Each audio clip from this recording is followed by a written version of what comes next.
Friends, welcome back to our channel. ಎಲ್ಲರಿಗೂ ಈ ಒಂದು ವಿಡಿಯೋಗೆ ಸುಸ್ವಾಗತ.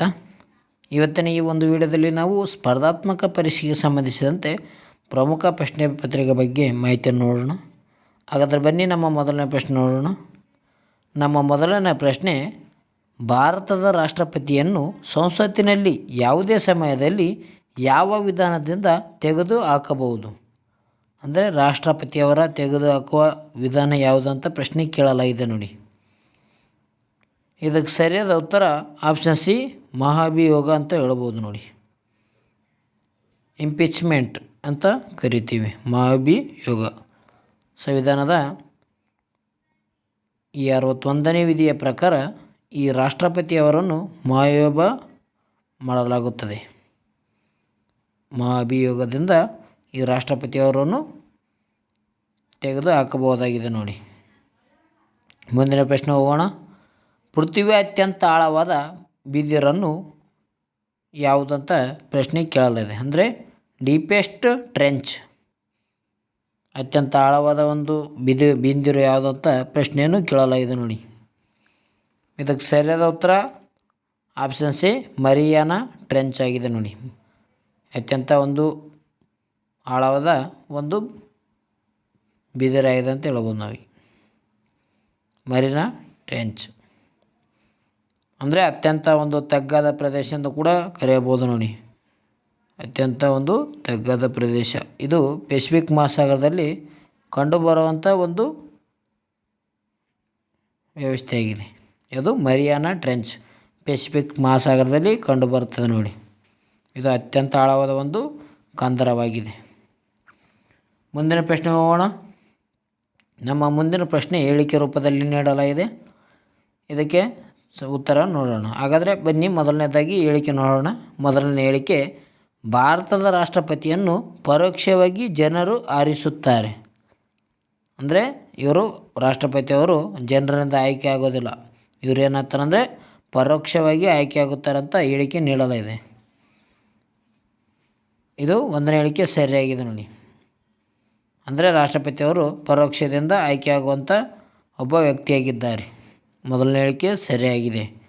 ಬನ್ನಿ ಎರಡನೇ ಹೇಳಿಕೆ ನೋಡೋಣ. ಎರಡನೇ ಹೇಳಿಕೆ, ರಾಷ್ಟ್ರಪತಿ ಚುನಾವಣೆಯಲ್ಲಿ ರಾಜ್ಯ ವಿಧಾನಸಭಾ ಸದಸ್ಯರು ಕೂಡ ಭಾಗವಹಿಸುತ್ತಾರೆ. ಈ ಒಂದು ರಾಷ್ಟ್ರಪತಿ ಚುನಾವಣೆಯಲ್ಲಿ ಏನಪ್ಪ ಅಂತಂದರೆ ರಾಜ್ಯದಿಂದ ವಿಧಾನಸಭಾ ಸದಸ್ಯರು ಭಾಗವಹಿಸುತ್ತಾರೆ ಅಂತ ಪ್ರಶ್ನೆ ಕೇಳಲಾಗಿದೆ ನೋಡಿ. ಇದಕ್ಕೆ ಸರಿಯಾದ ಉತ್ತರ ಆಪ್ಷನ್ ಸಿ ನೋಡಿ, 1 ಮತ್ತು 2 ಸರಿಯಾಗಿದೆ. ಭಾರತ ರಾಷ್ಟ್ರಪತಿಯವರು ಪರೋಕ್ಷವಾಗಿ ಆಯ್ಕೆಯಾಗುತ್ತಾರೆ. ಅದೇ ರೀತಿಯಾಗಿ ಇವರ ಒಂದು ರಾಷ್ಟ್ರಪತಿ ಚುನಾವಣೆಯಲ್ಲಿ ಈ ರಾಜ್ಯದಿಂದ ವಿಧಾನಸಭೆ ಸದಸ್ಯರು ಕೂಡ ಭಾಗವಹಿಸುತ್ತಾರೆ ಅಂತ ಹೇಳ್ಬೋದು. ಮುಂದಿನ ಪ್ರಶ್ನೆ ಹೋಗೋಣ. ಮುಂದಿನ ಪ್ರಶ್ನೆ, ಭಾರತೀಯ ಸಂವಿಧಾನದ 73ನೇ ತಿದ್ದುಪಡಿಯ ಯಾವ ನಿರ್ವಹಣಾ ವ್ಯವಸ್ಥೆಗೆ ಸಂಬಂಧಿಸಿದೆ? ಅಂದರೆ 73ನೇ ತಿದ್ದುಪಡಿ ಯಾವ ವ್ಯವಸ್ಥೆಗೆ ಸಂಬಂಧಿಸಿದೆ ಅಂತ ಪ್ರಶ್ನೆ ಕೇಳಲಾಗಿದೆ ನೋಡಿ. ಇದಕ್ಕೆ ಸರಿಯಾದ ಉತ್ತರ ಆಪ್ಷನ್ ಸಿ, ಗ್ರಾಮ ಪಂಚಾಯತ್ ವ್ಯವಸ್ಥೆಗೆ ಈ ಸಂವಿಧಾನದ 73ನೇ ತಿದ್ದುಪಡಿ ವ್ಯವಸ್ಥೆ ಸಂಬಂಧಿಸಿದೆ ಅಂತ ಹೇಳ್ಬೋದು ನೋಡಿ. 73ನೇ ತಿದ್ದುಪಡಿ ಏನಂದರೆ ಈ ಗ್ರಾಮ ಪಂಚಾಯತಿಗೆ ಸಂಬಂಧಿಸಿದೆ. 1992ರಲ್ಲಿ ಈ 73ನೇ ತಿದ್ದುಪಡಿ ಮಾಡಿ ಈ ಗ್ರಾಮ ಪಂಚಾಯತಿಗೆ ವಿಶೇಷ ಸ್ಥಾನ ನೀಡಲಾಗುತ್ತದೆ ವ್ಯವಸ್ಥೆಯನ್ನು. 74ನೇ ತಿದ್ದುಪಡಿ ಯಾವುದಕ್ಕೆ ಸಂಬಂಧಿಸಿದೆ ಅಂದರೆ ಮುನ್ಸಿಪಾಲ್ಟಿಗೆ ಸಂಬಂಧಿಸಿದೆ 74ನೇ ತಿದ್ದುಪಡಿ. ಮುಂದಿನ ಪ್ರಶ್ನೆ ಹೋಗೋಣ. ಮುಂದಿನ ಪ್ರಶ್ನೆ, ಭಾರತದಲ್ಲಿ ವರ್ಣ ವ್ಯವಸ್ಥೆ ಕುರಿತು ಮೊದಲ ಉಲ್ಲೇಖ ಯಾವ ಪ್ರಾಚೀನ ಗ್ರಂಥದಲ್ಲಿ ದೊರಕುತ್ತದೆ?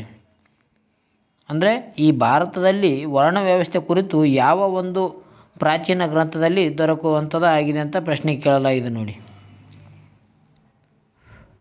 ಇದಕ್ಕೆ ಸರಿಯಾದ ಉತ್ತರ ಆಪ್ಷನ್ ಸಿ, ಋಗ್ವೇದದಲ್ಲಿ ಏನಪ್ಪ ಅಂತಂದರೆ ಈ ಭಾರತದಲ್ಲಿರುವಂಥ ವರ್ಣ ವ್ಯವಸ್ಥೆಯ ಕುರಿತು ಒಂದು ಮಾಹಿತಿಯನ್ನು ದೊರಕುತ್ತದೆ ಇಲ್ಲಿ ಋಗ್ವೇದದಲ್ಲಿ. ಮುಂದಿನ ಪ್ರಶ್ನೆ ಹೋಗೋಣ. ಮೌರ್ಯ ಸಾಮ್ರಾಜ್ಯದಲ್ಲಿ ಅಮಾತ್ಯ ಎಂಬ ಹುದ್ದೆ ಯಾರಿಗೆ ಸೇರಿತ್ತು?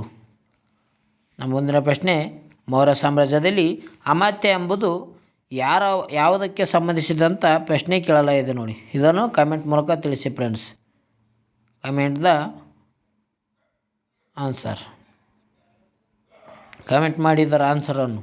ಅಮಾತ್ಯ ಎಂದರೇನು ಅಂತ ಪ್ರಶ್ನೆ ಕೇಳಲಾಗಿದೆ. ಅಮಾತ್ಯ ಎಂಬುದು ಯಾವ ಹುದ್ದೆಯ ಒಂದು ಕೆಲಸವಾಗಿದೆ ಅಂತ ಕೇಳಲಾಗಿದೆ ನೋಡಿ ಪ್ರಶ್ನೆ. ಅದಕ್ಕೆ ಕಮೆಂಟ್ ಮೂಲಕ ಉತ್ತರವನ್ನು ತಿಳಿಸಿ. ಮುಂದಿನ ಪ್ರಶ್ನೆ ಹೋಗೋಣ. ಹೇಳಿಕೆ ರೂಪದಲ್ಲಿ ಇದನ್ನು ನೀಡಲಾಗಿದೆ. ಮೊದಲನೇ ಹೇಳಿಕೆ ನೋಡೋಣ. ರಾಜ್ಯಸಭೆ ಯಾವಾಗಲೂ ಸ್ಥಿರವಾಗಿರುತ್ತದೆ ಮತ್ತು ಅದನ್ನು ವಿಸರ್ಜಿಸಲು ಸಾಧ್ಯವಿಲ್ಲ. ರಾಜ್ಯಸಭೆ ಒಂದು ಸ್ಥಿರವಾದಂಥ ಒಂದು ಸಭೆಯಾಗಿದೆ. ಅದೇ ರೀತಿಯಾಗಿ ಅದರಲ್ಲಿ ಯಾರು ವಿಸರ್ಜನೆ ಮಾಡಲು ಸಾಧ್ಯವಿಲ್ಲ ಅಂತ ಹೇಳೋದಾಗಿದೆ. ಇದಕ್ಕೆ ಒಂದನೇ ಹೇಳಿಕೆ ಸರಿಯಾಗಿದೆ ನೋಡಿ. ಎರಡನೇ ಹೇಳಿಕೆ ನೋಡೋಣ. ಎರಡನೇ ಹೇಳಿಕೆ ರಾಜ್ಯಸಭೆಯ ಸದಸ್ಯರ ಅವಧಿ 6 ವರ್ಷ. ಆದರೆ ಪ್ರತಿಯೊಂದು 2 ವರ್ಷಕ್ಕೊಮ್ಮೆ 1/3 ಸದಸ್ಯರು ನಿವೃತ್ತಿ ಹೊಂದುತ್ತಾರೆ. ಎರಡನೇ ಹೇಳಿಕೆ ಕೂಡ ಇದು ಸರಿಯಾದಂಥ ಆನ್ಸರ್ ಆಗಿದೆ ಅಂತ ಹೇಳ್ಬೋದು ನೋಡಿ. ಅಂದರೆ ರಾಜ್ಯಸಭೆ ಸದಸ್ಯರ ಅಧಿಕಾರ ಅವಧಿ ಎಷ್ಟು ವರ್ಷ ಇರ್ತದೆ ಅಂದ್ರೆ 6 ವರ್ಷದ ಅವಧಿಯವರೆಗೆ ಇರುತ್ತದೆ. ಪ್ರತಿ 2 ವರ್ಷಕ್ಕೊಮ್ಮೆ ಏನಂದರೆ 1/3 ಅಷ್ಟು ಸದಸ್ಯರು ಏನಂದರೆ ನಿವೃತ್ತಿಯನ್ನು ಹೊಂದುತ್ತಾರೆ. ಪ್ರತಿ 2 ವರ್ಷಕ್ಕೊಮ್ಮೆ ಏನಂದರೆ 1/3 ಸದಸ್ಯರು ನಿವೃತ್ತಿ ಹೊಂದುತ್ತಾರೆ ಅಂತ ಹೇಳ್ಬೋದು. ಅದಕ್ಕಾಗಿ ಇದಕ್ಕೆ ಸರಿಯಾದ ಉತ್ತರ 1 ಮತ್ತು 2 ಸರಿಯಾಗಿ ಆಯ್ಕೆಯಾಗಿದೆ ಅಂತ ಹೇಳ್ಬೋದು. 2 ಹೇಳಿಕೆ ಸರಿಯಾಗಿವೆ. ಅಂದರೆ ರಾಜ್ಯಸಭೆ ಯಾವಾಗಲೂ ಒಂದು ವಿಸರ್ಜನೆ ಮಾಡಲಾದಂಥ ಒಂದು ಸಭೆ ಆಗಿದೆ ಅಂತ ಹೇಳ್ಬೋದು. ಅದೇ ರೀತಿಯಾಗಿ ರಾಜ್ಯಸಭೆ ಸದಸ್ಯರ ಅಧಿಕಾರಾವಧಿ 6 ವರ್ಷ ಇರ್ತದೆ. ಆ 6 ವರ್ಷದಲ್ಲಿ ಪ್ರತಿ 2 ವರ್ಷಕ್ಕೊಮ್ಮೆ 1/3 ಜನ ಏನಂದರೆ ನಿವೃತ್ತಿಯನ್ನು ಹೊಂದುತ್ತಾರೆ ಸದಸ್ಯರು. ಎಲೆಕ್ಷನ್ ಆಗ್ತದೆ ಅಂತ ಹೇಳ್ಬೋದು. ಪ್ರತಿ 2 ವರ್ಷಕ್ಕೊಮ್ಮೆ ಸದಸ್ಯರ ಎಲೆಕ್ಷನ್ ಆಗುತ್ತದೆ. ಮುಂದಿನ ಪ್ರಶ್ನೆ ಹೋಗೋಣ. ಇದು ಕೂಡ ಹೇಳಿಕೆ ರೂಪದಲ್ಲಿ ಇದೆ ನೋಡಿ. ಈ ರೀತಿಯಾಗಿ ನಾವು ಹೇಳಿಕೆ ರೂಪದಲ್ಲಿ ಓದೋದ್ರಿಂದ ನಮಗೆ ಹೆಚ್ಚಿನ ಮಾಹಿತಿ ದೊರಕುತ್ತದೆ ಅಂತ ಹೇಳ್ಬೋದು. ನೀವೇನಾದರೂ ನಮ್ಮ ಚಾನಲ್ಗೆ ಹೊಸಬರಾದರೆ ಬೇಗನೆ ಸಬ್ಸ್ಕ್ರೈಬ್ ಮಾಡಿಕೊಳ್ಳಿ, ಲೈಕ್ ಮಾಡಿ, ಶೇರ್ ಮಾಡಿ. ಪಕ್ಕದಲ್ಲಿರೋ ಬೆಲ್ಲೈಕನನ್ನು ಪ್ರೆಸ್ ಮಾಡೋ ಮೂಲಕ ನಾವು ಅಪ್ಲೋಡ್ ಮಾಡೋ ವೀಡಿಯೋನು ಬೇಗ ನೋಟಿಫಿಕೇಷನ್ ಮುಖಾಂತರ ನೋಡಿಕೊಳ್ಳಿ ಫ್ರೆಂಡ್ಸ್. ಓಕೆ, ಈ ವಿಡಿಯೋ ನಿಮಗೆ ಇಷ್ಟ ಆಯಿತು ಅಂದರೆ ಬೇಗನೆ ಒಂದು ಲೈಕ್ ಬಟನ್ನ ಪ್ರೆಸ್ ಮಾಡಿ. ಈ ಒಂದು ಹೇಳಿಕೆಯನ್ನು ನೋಡೋಣ. ಮೊದಲನೇ ಹೇಳಿಕೆ G20 ಶೃಂಗಸಭೆ 2023 ಭಾರತವು ಆಯೋಜನೆ ಮಾಡಲಾಗಿತ್ತು ಅಂತ ಪ್ರಶ್ನೆ ಅಂದರೆ ಹೇಳಿಕೆ ನೀಡಲಾಗಿದೆ. 2023 G20 ಶೃಂಗಸಭೆಯಲ್ಲಿ ನಡೆದಿದೆ ಅಂದರೆ ಅದು ಭಾರತದಲ್ಲಿ ನಡೆದಿದೆ. ಇದಕ್ಕೆ ಸರಿಯಾದ ಉತ್ತರ ಆಪ್ಷನ್ಸ್ ಎ ಅಂದರೆ ಒಂದನೇ ಹೇಳಿಕೆ ಸರಿಯಾಗಿದೆ. ಎರಡನೇ ಹೇಳಿಕೆ ನೋಡೋಣ. ಎರಡನೇ ಹೇಳಿಕೆ ಈ G20ಯ ಪ್ರಧಾನ ಉದ್ದೇಶ ಏನಾಗಿತ್ತು ಅಂದರೆ 2023 ಅಂದರೆ ಧ್ಯೇಯವಾಕ್ಯ ಅಂತ ಹೇಳ್ಬೋದು. ಅಂದರೆ 1 ಅರ್ತ್ 1 ಫ್ಯಾಮಿಲಿ 1 ಫ್ಯೂಚರ್ ಎಂಬ ಘೋಷಣೆ ಅಡಿಯಲ್ಲಿ 2023 G20 ನಡೆದಿತ್ತು ಅಂತ ಎರಡನೇ ಹೇಳಿಕೆ ನೀಡಲಾಗಿದೆ. ಎರಡನೇ ಹೇಳಿಕೆ ಕೂಡ ಸರಿಯಾಗಿದೆ ನೋಡಿ. ಇದಕ್ಕೆ ಸರಿಯಾದ ಉತ್ತರ 1 ಮತ್ತು 2 ಹೇಳಿಕೆ ಸರಿಯಾಗಿದೆ ಅಂತ ಹೇಳ್ಬೋದು. ಆಪ್ಷನ್ ಸಿ ಸರಿಯಾದ ಉತ್ತರವಾಗಿದೆ. G20 2023 ಭಾರತ ಆಯೋಜನೆ ಮಾಡಿತ್ತು. ಇದರ ಧ್ಯೇಯವಾಕ್ಯ 1 ಅರ್ತ್ 1 ಫ್ಯಾಮಿಲಿ 1 ಫ್ಯೂಚರ್ ಎಂಬ ಘೋಷಣೆಯಡಿಯಲ್ಲಿ ನಡೆದಿತ್ತು. ಮುಂದಿನ ಪ್ರಶ್ನೆ ಹೋಗೋಣ. ಭಾರತದ ಯಾವ ರಾಜ್ಯದಲ್ಲಿ ಹಿಮಾಲಯ ಪರ್ವತದ ಅತ್ಯಂತ ಎತ್ತರದ ಶಿಖರಗಳಿವೆ? ಅಂದರೆ ಭಾರತದಲ್ಲಿ ಕಂಡುಬರುವಂಥ ಒಂದು ಯಾವ ರಾಜ್ಯದಲ್ಲಿ ಅತ್ಯಂತ ಹಿಮಾಲಯದ ಪರ್ವತ ಕಂಡುಬರ್ತವೆ ಎತ್ತರದ ಶಿಖರಗಳು ಅಂತ ಪ್ರಶ್ನೆ ಕೇಳಲಾಗಿದೆ. ಇದಕ್ಕೆ ಸರಿಯಾದ ಉತ್ತರ ಆಪ್ಷನ್ಸ್ ಸಿ ನೋಡಿ. ಸಿಕ್ಕಿಂ ರಾಜ್ಯದಲ್ಲಿ ಕಂಡುಬರ್ತದೆ. ಯಾವುದು ಅತ್ಯಂತ ಒಂದು ಎತ್ತರವಾದ ಹಿಮಾಲಯ ಪರ್ವತ ಶ್ರೇಣಿ. ಅದರಲ್ಲಿ ಯಾವುದಂದರೆ ಕಾಂಚನಜುಂಗ ಕಂಡುಬರ್ತದೆ. ಕಾಂಚನಜುಂಗ ಅಂತ ಹೇಳ್ಬೋದು ನಾವು. ಕಾಂಚನಜುಂಗ ಎಲ್ಲಿ ಕಂಡುಬರ್ತದೆ ಅಂದರೆ ಸಿಕ್ಕಿಂನಲ್ಲಿ ಕಂಡುಬರುವ ಅತ್ಯಂತ ಎತ್ತರದ ಶಿಖರವಾಗಿದೆ ಅಂತ ಹೇಳ್ತೀವಿ. ಇಲ್ಲಿ ಸಿಕ್ಕಿಂ ರಾಜ್ಯದಲ್ಲಿ ಕಂಡುಬರುತ್ತದೆ. ಅದೇ ರೀತಿ ಮುಂದೆ ನೋಡೋದಾದರೆ ಭಾರತೀಯ ದಂಡ ಸಂಹಿತೆಯ ಅಂದರೆ IPC ಇಂಡಿಯನ್ ಪೆನಲ್ ಕೋಡ್ ಪ್ರಕಾರ 302ರ ವಿಭಾಗವು ಯಾವ ಅಪರಾಧಕ್ಕೆ ಸಂಬಂಧಿಸಿದೆ? ಅಂದರೆ ಇಂಡಿಯನ್ ಪೆನಲ್ ಕೋಡ್ 302 ವಿಭಾಗವು ಯಾವ ಅಪರಾಧದ ಮೇಲೆಗೆ ಒಂದು ಶಿಕ್ಷೆ ನೀಡುತ್ತಾರೆ ಅಂತ ಪ್ರಶ್ನೆ ಕೇಳಲಾಗಿದೆ ನೋಡಿ. ಇದಕ್ಕೆ ಸರಿಯಾದ ಉತ್ತರ ಆಪ್ಷನ್ಸ್ ಬಿ ನೋಡಿ, ಕೊಲೆ. IPC 302 ವಿಭಾಗ ಕೊಲೆಗೆ ಸಂಬಂಧಿಸಿದಂತಾಗಿದೆ ಅಂತ ಹೇಳ್ಬೋದು. ಮುಂದಿನ ಪ್ರಶ್ನೆ ಹೋಗೋಣ. ಭಾರತೀಯ ಪೀಡಿತ ಮಹಿಳಾ ಕಾನೂನಿನ ಅಡಿಯಲ್ಲಿ ಡೊಮೆಸ್ಟಿಕ್ ವೈಲೆನ್ಸ್ ಆ್ಯಕ್ಟ್ 2005 ಯಾವ ರೀತಿಯ ರಕ್ಷಣೆಯನ್ನು ಒದಗಿಸುತ್ತದೆ ಅಂತ ಪ್ರಶ್ನೆ ಕೇಳಲಾಗಿದೆ ನೋಡಿ.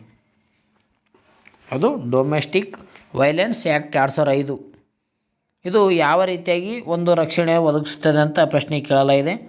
ಇದಕ್ಕೆ ಸರಿಯಾದ ಉತ್ತರ ಆಪ್ಷನ್ಸ್ ಎ ನೋಡಿ, ಕೌಟುಂಬಿಕ ಹಿಂಸೆ ವಿರುದ್ಧ ಮಹಿಳೆಯರ ರಕ್ಷಣೆ. ಇದೇನಂದರೆ 2005ರ ಒಂದು ಡೊಮೆಸ್ಟಿಕ್ ವೈಲೆನ್ಸ್ ಆ್ಯಕ್ಟ್ ಪ್ರಕಾರ ಇದು ಒಂದು ರಕ್ಷಣೆ ಒದಗಿಸುವಂಥದ್ದಾಗಿದೆ. ಇದು ಮುಂದಿನ ಪ್ರಶ್ನೆ ನೋಡೋಣ. ಮುಂದಿನ ಪ್ರಶ್ನೆ, ಮನುಷ್ಯರ ರಕ್ತದ ಶುದ್ಧೀಕರಣಕ್ಕಾಗಿ ಜವಾಬ್ದಾರಿಯಾಗಿ ಪ್ರಮುಖ ಅಂಗ ಯಾವುದು ಅಂತ ಪ್ರಶ್ನೆ ಕೇಳಲಾಗಿದೆ. ಅಂದರೆ ಒಂದು ಮನುಷ್ಯನಲ್ಲಿರುವ ಒಂದು ರಕ್ತವನ್ನು ಶುದ್ಧೀಕರಣ ಮಾಡೋದಕ್ಕಾಗಿ ಪ್ರಮುಖ ಅಂಗ ಜವಾಬ್ದಾರಿ ಆಗಿರುತ್ತದೆ. ಅದು ಯಾವ ಅಂಗ ಅಂತ ಪ್ರಶ್ನೆ ಕೇಳಲಾಗಿದೆ. ಇದಕ್ಕೆ ಸರಿಯಾದ ಉತ್ತರ ಆಪ್ಷನ್ ಸಿ, ಮೂತ್ರಪಿಂಡ ಅಂದರೆ ಕಿಡ್ನಿ. ಕಿಡ್ನಿ ಏನು ಮಾಡುತ್ತೆ ಅಂದರೆ ಮಾನವನ ದೇಹದಲ್ಲಿರುವಂಥ ರಕ್ತವನ್ನು ಶುದ್ಧೀಕರಣ ಮಾಡುತ್ತದೆ. ಮುಂದಿನ ಪ್ರಶ್ನೆ ಹೋಗೋಣ. ಮುಂದಿನ ಪ್ರಶ್ನೆ, ಕೆಳಗಿನ ಯಾವ ಪ್ರಕರಣವು ನ್ಯಾಯಾಂಗದ ಸ್ವಾಯತ್ತತೆಗಾಗಿ ಪ್ರಮುಖ ತೀರ್ಪು ನೀಡಿತು? ಅಂದರೆ ಈ ಕೆಳಗಡೆ ಪ್ರಮುಖ ಒಂದು ಪ್ರಕರಣಗಳು ಕೊಟ್ಟಿದ್ದಾರೆ. ಅದರಲ್ಲಿ ಒಂದು ಈ ನ್ಯಾಯಾಂಗದ ಸ್ವಾಯತ್ತತೆಗಾಗಿ ಈ ಪ್ರಮುಖ ತೀರ್ಪು ನೀಡಿದಂಥ ಒಂದು ಪ್ರಕರಣ ಯಾವುದು ಅಂತ ಪ್ರಶ್ನೆ ಕೇಳಲಾಗಿದೆ. ಇದಕ್ಕೆ ಸರಿಯಾದ ಉತ್ತರ ಆಪ್ಷನ್ಸ್ ಎ ನೋಡಿ, Kesavananda Bharati versus state of Kerala. ಇದೇನೆಂದರೆ ಒಂದು ನ್ಯಾಯಾಂಗದ ಸ್ವಾಯತ್ತತೆಗಾಗಿ ಪ್ರಮುಖ ತೀರ್ಪು ನೀಡಿದ ಒಂದು ಪ್ರಕರಣ ಅಂತ ಹೇಳ್ಬೋದು. ಯಾವಾಗ? 1973ರಲ್ಲಿ Kesavananda Bharati versus state of Kerala 1973ರಲ್ಲಿ ಇದು ನ್ಯಾಯಾಂಗದ ಸ್ವಾಯತ್ತತೆ ಅಂದರೆ ಇಂಡಿಪೆಂಡೆನ್ಸ್ ಆಫ್ ಜುಡಿಷಿಯರಿ ಇದರ ಬಗ್ಗೆ ಸಂಬಂಧಿಸಿದಂಥ ಆಗಿದೆ ನೋಡಿ. ಮುಂದಿನ ಪ್ರಶ್ನೆ ಹೋಗೋಣ. ಹೇಳಿಕೆ ರೂಪದಲ್ಲಿ ನೀಡಲಾಗಿದೆ. ಮುಂದಿನ ಪ್ರಶ್ನೆ, ಚಂದ್ರಯಾನ 3 ಯಶಸ್ವಿಯಾಗಿ ಚಂದ್ರನ ದಕ್ಷಿಣ ಧ್ರುವಕ್ಕೆ ಇಳಿದ ಮೊದಲ ಮಿಷನ್ ಆಗಿದೆ. ಮೊದಲನೇ ಹೇಳಿಕೆ ನೀಡಲಾಗಿದೆ ನೋಡಿ. ಅಂದರೆ ಚಂದ್ರಯಾನ 3 ಏನಂದರೆ ಯಶಸ್ವಿಯಾಗಿ ಚಂದ್ರನ ಒಂದು ದಕ್ಷಿಣ ಧ್ರುವಕ್ಕೆ ಇಳಿದಂಥ ಮೊದಲ ಮಿಷನ್ ಆಗಿದೆ ಅಂತ ಹೇಳಿಕೆ ನೀಡಲಾಗಿದೆ. ಮೊದಲನೇ ಹೇಳಿಕೆ ಸರಿಯಾಗಿದೆ ನೋಡಿ. ಅದೇ ರೀತಿಯಾಗಿ ಎರಡನೇ ಹೇಳಿಕೆ ನೋಡೋಣ.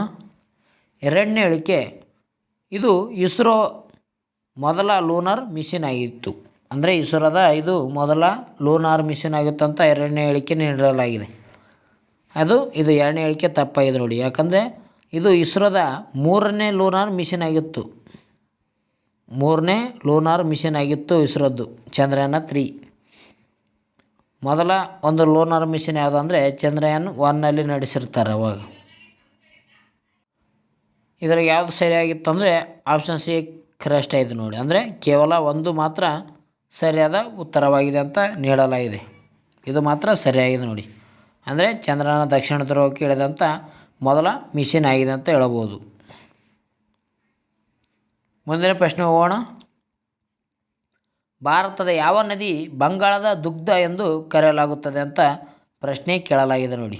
ಬಂಗಾಳದ ದುಗ್ಧ ನದಿ ಎಂದು ಕರೆಯಲಾಗುವಂಥ ಒಂದು ನದಿ ಯಾವುದು ಅಂತ ಪ್ರಶ್ನೆ ಕೇಳಲಾಗಿದೆ. ಇದಕ್ಕೆ ನೀವು ಸಂಬಂಧಿಸಿದಂತೆ ಒಂದು ಪ್ರಮುಖ ಉತ್ತರವನ್ನು ಕಾಮೆಂಟ್ ಮೂಲಕ ತಿಳಿಸಿ ಫ್ರೆಂಡ್ಸ್ ಎಲ್ಲರೂ. ಅದೇ ರೀತಿಯಾಗಿ ನೀವೇನಾದರೂ ನಮ್ಮ ಚಾನಲ್ಗೆ ಹೊಸಬರಾದರೆ ಸಬ್ಸ್ಕ್ರೈಬ್ ಮಾಡಿಕೊಳ್ಳಿ, ಲೈಕ್ ಮಾಡಿ, ಶೇರ್ ಮಾಡಿ. ಓಕೆ, ನಿಮಗೇನಾದರೂ ಈ ವಿಡಿಯೋ ಇಷ್ಟ ಆಗಿತ್ತಂದ್ರೆ ಬೇಗನೆ ನಮ್ಮ ವಿಡಿಯೋಗೆ ಒಂದು ಲೈಕ್ ಕೊಡಿ. ಓಕೆ ಫ್ರೆಂಡ್ಸ್, ಈ ಉತ್ತರವನ್ನು ನೀವೆಲ್ಲರೂ ಕಮೆಂಟ್ ಮೂಲಕ ತಿಳಿಸ್ತೀರಂತ ನಾನು ಭಾವಿಸುತ್ತೇನೆ. ಮುಂದಿನ ವಿಡಿಯೋದಲ್ಲಿ ಸಿಗೋಣ. ಇವತ್ತಿನ ವಿಡಿಯೋದಲ್ಲಿ ಇಲ್ಲಿಗೆ ಮುಕ್ತಾಯ ಮಾಡೋಣ ಫ್ರೆಂಡ್ಸ್. ಎಲ್ಲರಿಗೂ ಬಾಯ್.